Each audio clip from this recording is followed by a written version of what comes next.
നമസ്കാരം. പശ്ചിമേഷ്യയിലെ യുദ്ധം അതിഭീകരമായ ഘട്ടത്തിലേക്കാണ് നീങ്ങിക്കൊണ്ടിരിക്കുന്നത്. അമേരിക്കയും ഇസ്രായേലും ഇതുമായി ബന്ധപ്പെട്ട മുന്നറിയിപ്പും നൽകി കഴിഞ്ഞു. ഖമേനിയുടെ ജീവനെടുത്ത് ആക്രമണം ശക്തമാക്കിയതിന് പിന്നാലെ ഏറ്റവും ഒടുവിൽ ഇറാന്റെ അഭിമാനമായ നതാൻസ് ആണവ നിലയത്തിൽ വലിയ പ്രകമ്പനം സൃഷ്ടിച്ചും യുദ്ധഭീതി കൂട്ടിയിരിക്കുകയാണ് അമേരിക്കയും ഇസ്രായേലും എല്ലാം തന്നെ. കാര്യങ്ങൾ കൈവിട്ടു പോകുമെന്ന ഘട്ടത്തിലെത്തിയതോടെ ഇറാൻ ചർച്ചകൾക്ക് തയ്യാറാണെന്ന് അറിയിച്ചുവെങ്കിലും മുഖം തിരിക്കുകയായിരുന്നു അമേരിക്ക. ഇനി അതിന് സമയമില്ല, എല്ലാം വൈകിപ്പോയി എന്ന കർക്കശമായ മറുപടിയാണ് അമേരിക്കൻ പ്രസിഡന്റ് ഡൊണാൾഡ് ട്രംപ് ഇതിന് നൽകിയിരിക്കുന്നത്. ട്രൂത്ത് സോഷ്യലിലൂടെയായിരുന്നു ട്രംപിന്റെ നിലപാട് വ്യക്തമാക്കിയത്.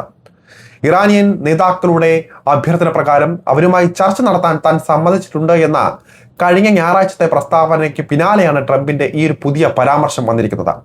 അതേസമയം ഇറാന്റെ പരമോന്നത നേതാവ് ആയത്തുള്ള അലി ഖമേനി കൊല്ലപ്പെടുന്നതിന് പിന്നാലെ നിലവിലെ സാഹചര്യം പ്രയോജനപ്പെടുത്തി ഭരണകൂടത്തെ താഴെ ഇറക്കാൻ ട്രംപ് ഇറാൻ ജനതയോട് ആഹ്വാനം ചെയ്യുന്നത് തുടർന്നുകൊണ്ടിരിക്കുകയാണ്.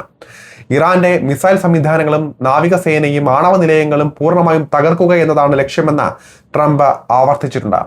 യഥാർത്ഥ ആക്രമണം അഥവാ ബിഗ് വേവ് വരാനിരിക്കുന്നതേയുള്ളൂ. ട്രംപിന്റെ ഈ ഒരു മുന്നറിയിപ്പാണ് ലോകത്തെ ഇപ്പോൾ നടുക്കിയിരിക്കുന്നത്. അതേസമയം ലോകം കേൾക്കാൻ പോകുന്നത് മറ്റൊരു ഭീകര വാർത്തയായിരിക്കാം.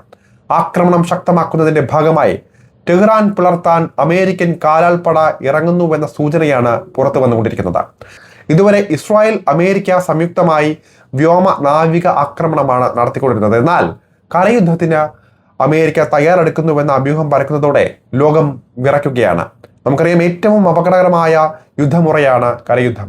ജീവനുകൾ പൊലിയുന്നത് അത്രയും വേഗത്തിലായിരിക്കും. ആ മുന്നറിയിപ്പാണ് ട്രംപ് നൽകിയിരിക്കുന്നത്. കരയുദ്ധത്തിലേക്ക് നീങ്ങരുത് എന്ന് ലോകരാജ്യങ്ങൾ ആവശ്യപ്പെടുന്നതും ഈ ഒരു പശ്ചാത്തലത്തിലാണ്. സൗദി അറേബ്യയുടെ തലസ്ഥാനമായ റിയാദിലെ US എംബസിക്ക് നേരെയുണ്ടായ ആക്രമണത്തിനും അമേരിക്കൻ സൈനികരുടെ മരണത്തിനുമുള്ള പ്രതികാരമാണ് അമേരിക്കയെ കൊണ്ട് ഇതെല്ലാം ചെയ്യിപ്പിക്കാൻ പോകുന്നത്. ഗുരുതരമായ സാഹചര്യമാണ് വരാൻ പോകുന്നതെന്ന് ചുരുക്കം.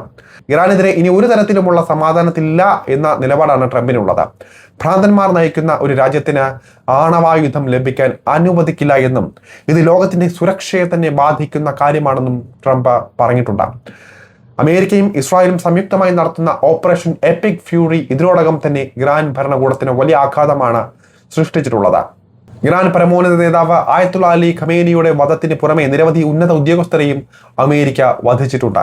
ഇറാൻ വ്യോമാതിർത്തിയിൽ തങ്ങൾ പൂർണ്ണാധിപത്യം സ്ഥാപിച്ചതായി joint chiefs general Dan Caine അറിയിച്ചിട്ടുണ്ട്. അതേസമയം മേഖലയിലാകെ ഇറാൻ വലിയ രീതിയിലുള്ള മിസൈൽ ഡ്രോൺ ആക്രമണങ്ങൾ തുടരുകയാണ്.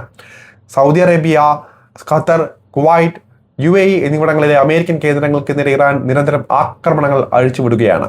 അമേരിക്കൻ മിസൈൽ പ്രതിരോധ സംവിധാനങ്ങൾ ഉപയോഗിച്ചവയെല്ലാം തടയുന്നുണ്ട് എങ്കിലും പ്രതിരോധ മിസൈലുകളുടെ ശേഖരം തീർന്നു പോകുമോ എന്ന ആശങ്ക അമേരിക്കൻ സൈനിക വൃത്തങ്ങൾക്കിടയിലുണ്ട്.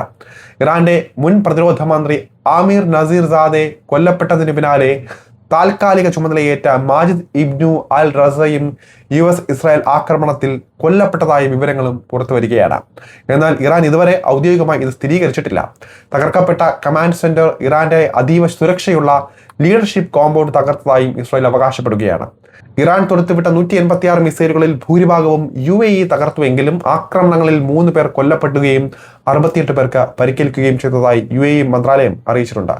അമേരിക്കയുടെ 5 ആഴ്ച നീളുന്ന സൈനിക നടപടിയിൽ ഇതിനോടകം 100 കണക്കിന് പേർ ഇറാനിൽ കൊല്ലപ്പെട്ടതായാണ് വിവരം. പൗരന്മാരോട് ഉടൻ തന്നെ പശ്ചിമേഷ്യ വിടാൻ US അംബാസിഡർ നിർദ്ദേശവും നൽകിയിട്ടുണ്ട്. യുദ്ധം ഇനിയും ഇതിലേറെ കടുക്കാൻ പോവുകയാണ് എന്ന സൂചനകളാണ് ഇതിലൂടെയെല്ലാം വ്യക്തമാകുന്നത്.